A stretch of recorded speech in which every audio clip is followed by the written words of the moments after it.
Hi friends, Suzanne here. Welcome to another paper pumpkin alternative video on my YouTube channel and blog. If you're new to my channel, I want to say hi.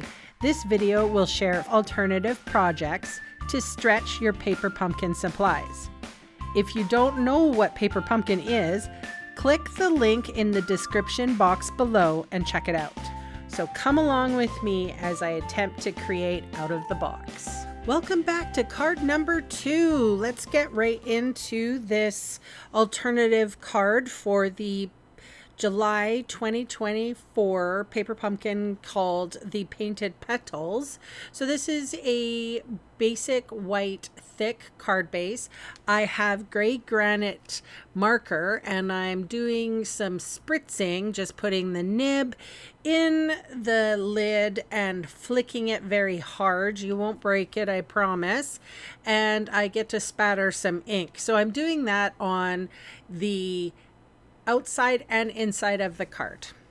And it's just to sort of tone down any base, like a lot of white. So sometimes I don't mind white and sometimes it's gonna drive me crazy.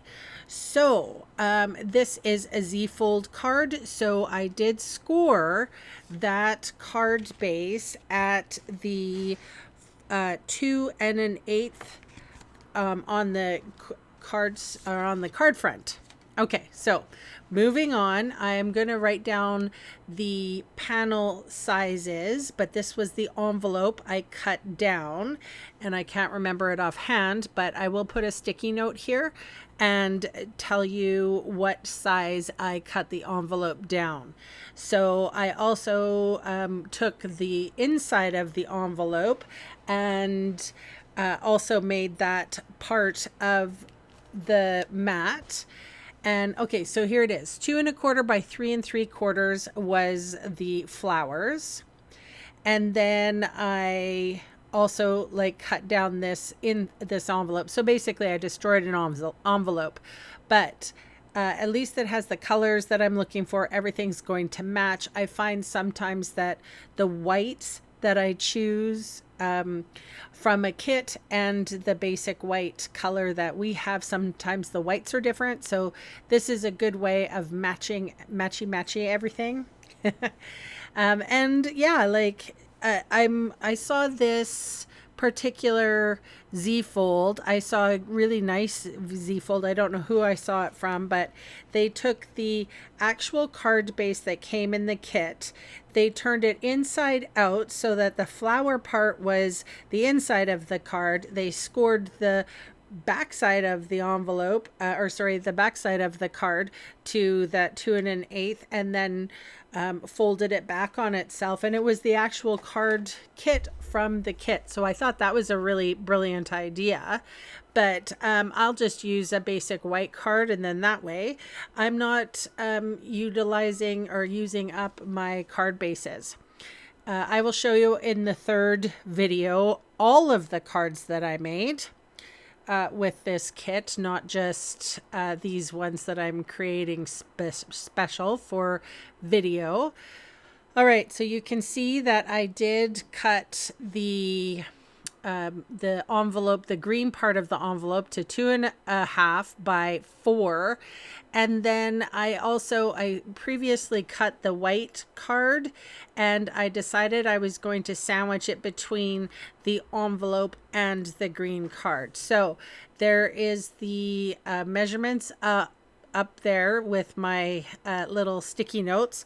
I am trying to give you guys more measurements in case you wanted to duplicate it. But sometimes, you get busy crafting and I forget that someone's watching, which is good. I mean, honestly, it is nice to sort of just zone out and not think that, the 4 people that comment on my videos are watching. I know that there's more than 4, but probably, one of them's my mom. All right, so there's the measurements up there for you.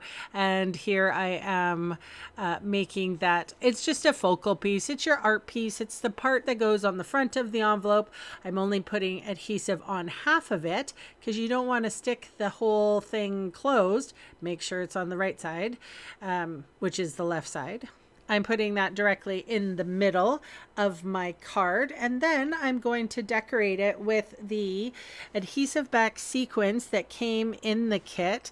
They are kind of, I want to say, tortoise shelly, kind of like, they're not overly pink, but I can see a little bit of green. They're pretty. So anyway, and of course, I can't forget the sentiment. I used one of the sentiment pieces, and I used my gray granite. And this one happens to say, "Let's celebrate you." So that is my card for today.